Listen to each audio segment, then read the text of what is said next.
మిత్రులారా, భారతదేశము secular democracy కావాలని రాజ్యాంగంలో రాసుకున్నాం. కానీ ఎవరు సెక్యులర్గా ఉండలేరు, డెమోక్రసీ పాటిస్తలేరు. ఎవ్వరు పాటించినప్పుడు ఏంది దాన్ని పెట్టుకోవాలి? అందుకొరకు రాడికల్ మెరిటోక్రటిక్ పార్టీ రాడికల్ మెరిటోక్రటిక్ రావాలని చెప్పి ఆలోచిస్తున్నాం. ఎందుకంటే రాడికల్ అనేది మార్చేది, మెరిటోక్రటీ అంటే మేధావులతో ముందుకొచ్చేది.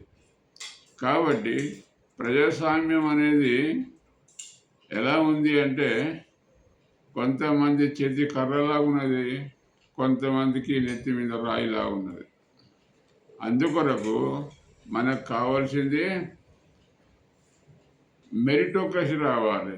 అప్పుడు సెక్యులర్ పనిచేస్తుంది. ఎందుకంటే లౌకికత్వం అనేది చాలా గొప్పది.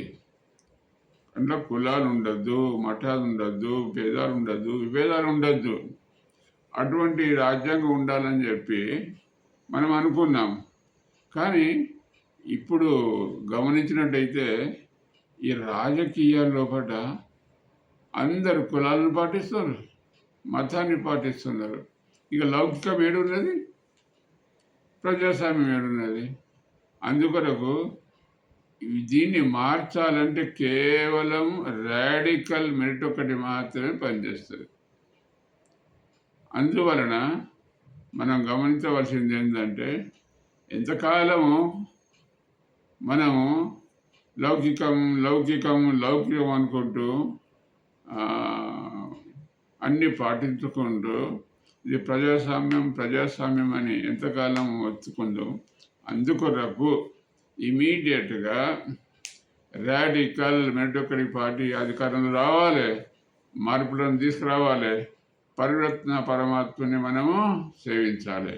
ఎందుకంటే మతాలన్నీ పోవాలి, కులాలన్నీ పోవాలంటే పరివర్తన పరమాత్ముడు రావాలి.